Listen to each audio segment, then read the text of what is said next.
नमस्कार दोस्तों, आप सभी का आज के अंक में स्वागत है।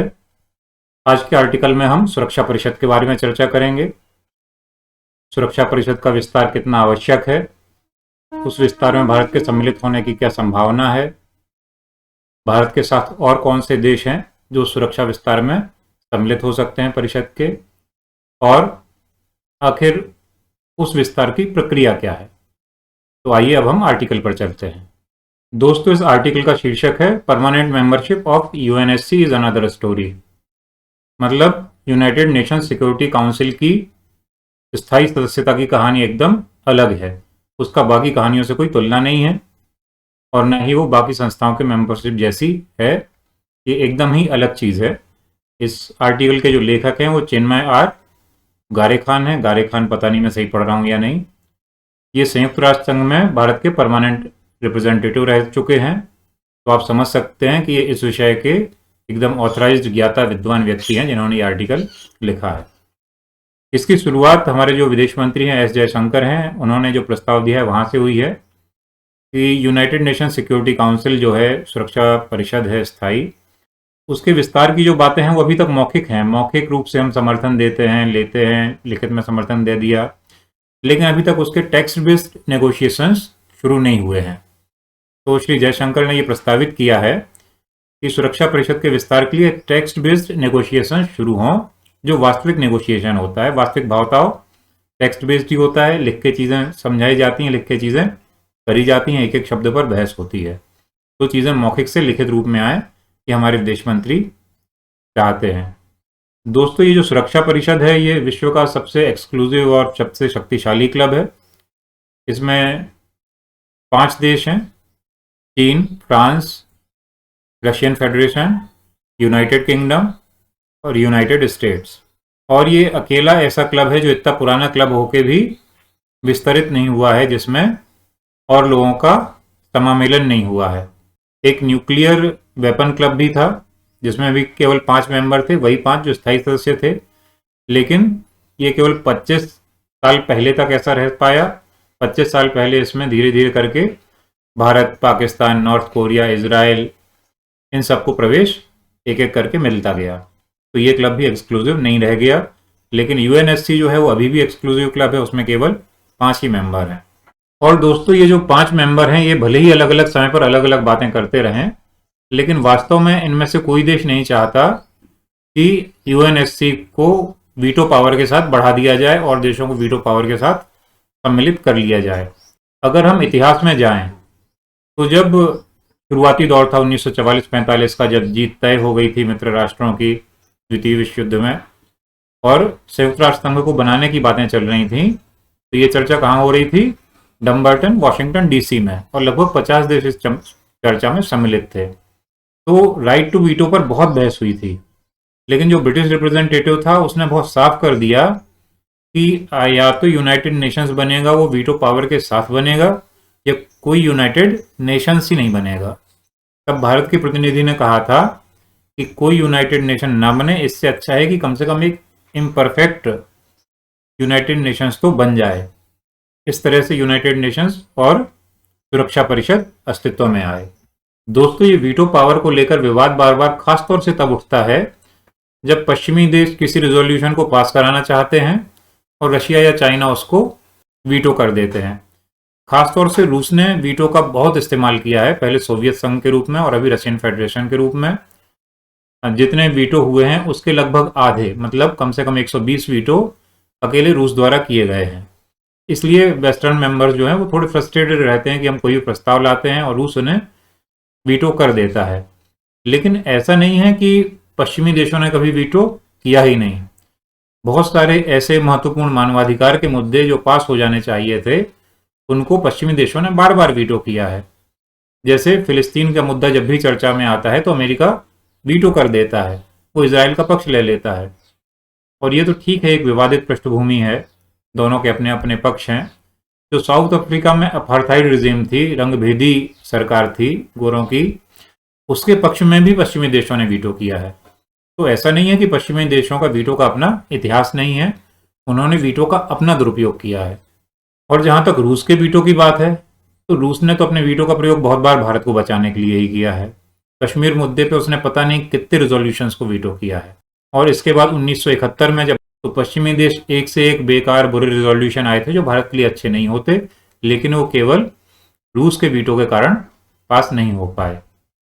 तो दोस्तों ये बहुत महत्वपूर्ण संस्था है यूएनएससी, और यूएनएससी में शामिल होने के लिए खासतौर से 4 देश जिन्हें G4 के नाम से जाना जाता है, भारत, जापान, ब्राजील और जर्मनी, ये नेगोशिएशंस कर रहे हैं और पिछले 10-20 साल से नेगोशिएशंस कर रहे हैं, आज की बात नहीं है।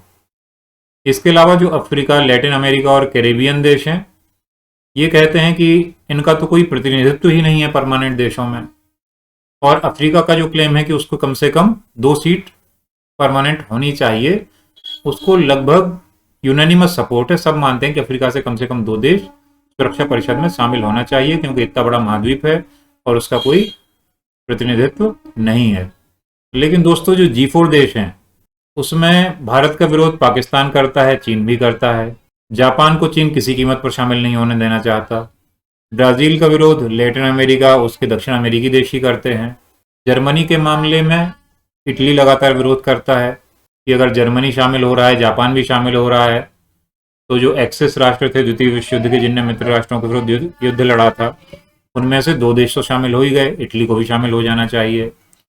और अफ्रीका में यद्यपि ये सहमति है कि कम से कम 2 सदस्य बनने चाहिए, लेकिन वो कौन से 2 सदस्य बने इस पर कोई सहमति नहीं है। भारत के मामले में चीन थोड़ा ठंडा पड़ सकता है, पाकिस्तान का रुख कोई खास मायने नहीं रखता, लेकिन ये संभव नहीं है कि अकेले भारत को यूएनएससी में ले लिया जाए। ये जब भी होगी ये पैकेज डील ही होगी और कम से कम 2-4 राष्ट्र, 5-6 राष्ट्र इकट्ठे सदस्य बनेंगे। वो कब सदस्य बने और कैसे सदस्य बने ये अलग मुद्दा है। दूसरा एक बड़ा प्रमुख मुद्दा है कि परमानेंट मेंबरशिप का स्वभाव क्या हो। परमानेंट मेंबरशिप क्या बिना वीटो के स्वीकार की जा सकती है? इस वास्तविकता को समझना पड़ेगा कि अभी जो P5 के देश हैं, उन P5 देशों में से कोई भी देश ये नहीं चाहता कि कोई नया सदस्य वीटो पावर के साथ आ जाए, और इसकी जो सुधार की प्रक्रिया है वो बहुत जटिल है। संयुक्त राष्ट्र सुरक्षा परिषद के विस्तार के लिए यूनाइटेड नेशंस के चार्टर में विस्तार करना पड़ेगा। और चार्टर में सुधार कैसे होता है? जो सुरक्षा परिषद के 5 सदस्य हैं उनकी सबकी पूर्ण सहमति चाहिए। मतलब 5 में से 1 ने भी वीटो किया तो सुधार नहीं हो पाएगा, और इतना पर्याप्त नहीं है। इसके बाद यूनाइटेड नेशंस के जो मेंबर हैं उनका 2/3 बहुमत चाहिए।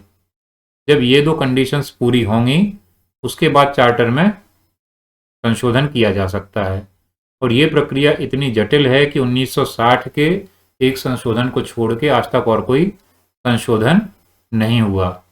यहाँ तक कि जो उनका चार्टर है उसका जो आर्टिकल 107 है, जो एनिमी क्लॉज डिफाइन करता है, जिसमें जर्मनी, जापान, इटली को शत्रु देश घोषित किया हुआ है, वो भी आज तक बदला नहीं गया। यद्यपि जर्मनी, जापान और इटली तीनों पश्चिमी देशों के बहुत प्रबल सहयोगी हैं, सैन्य साझेदार हैं, लेकिन फिर भी ये आर्टिकल 107 संशोधित नहीं हो पाया है। दोस्तों इसमें एक ये प्रस्ताव भी आया है कि एक न्यू कैटेगरी इंट्रोड्यूस की जाए सेमी परमानेंट मेंबर की, और इसमें जो देश है उसको दोबारा चुनाव लड़ने की सुविधा दी जाए, और ये सदस्यता कम से कम 10 साल के लिए है। तो भारत को इस दिशा में भी विचार करना चाहिए, ये भी एक स्वीकारने योग्य बात हो सकती है। दोस्तों ये जो बिना वीटो पावर की सदस्यता है, इसको लेके कुछ लोग कहते हैं कि वी कैन नॉट स्टेप। दोस्तों ये जो बिना वीटो पावर की सदस्यता है, इसको लेकर कुछ लोग कहते हैं we can not accept second class status.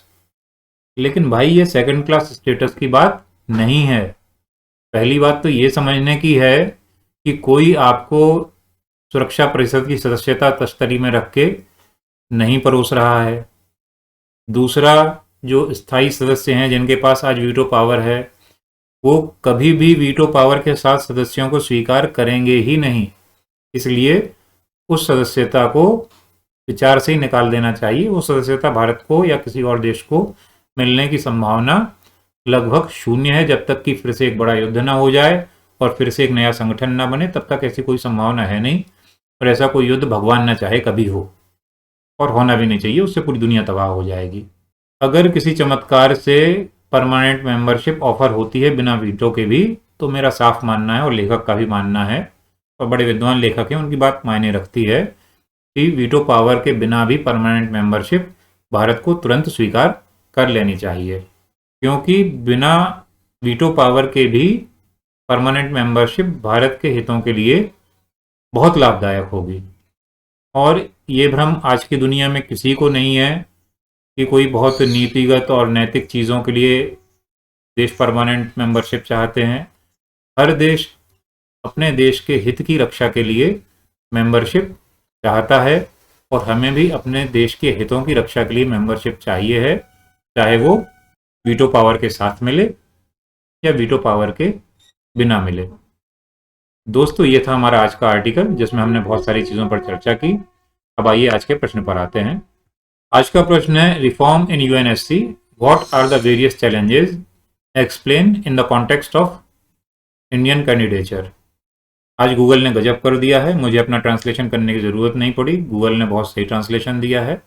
UNSC में सुधार, विभिन्न चुनौतियां क्या हैं, भारतीय उम्मीदवारी के संदर्भ में स्पष्ट कीजिए। तो दोस्तों, लेखन अभ्यास जरूर करें, बिना लेखन अभ्यास के यूपीएससी की तैयारी पूरी नहीं होती। अगर आपको ये वीडियो पसंद आया हो तो चैनल को लाइक, शेयर, सब्सक्राइब करना ना भूलिए, और अपने मत से हमें कमेंट करके अवगत जरूर कराएं।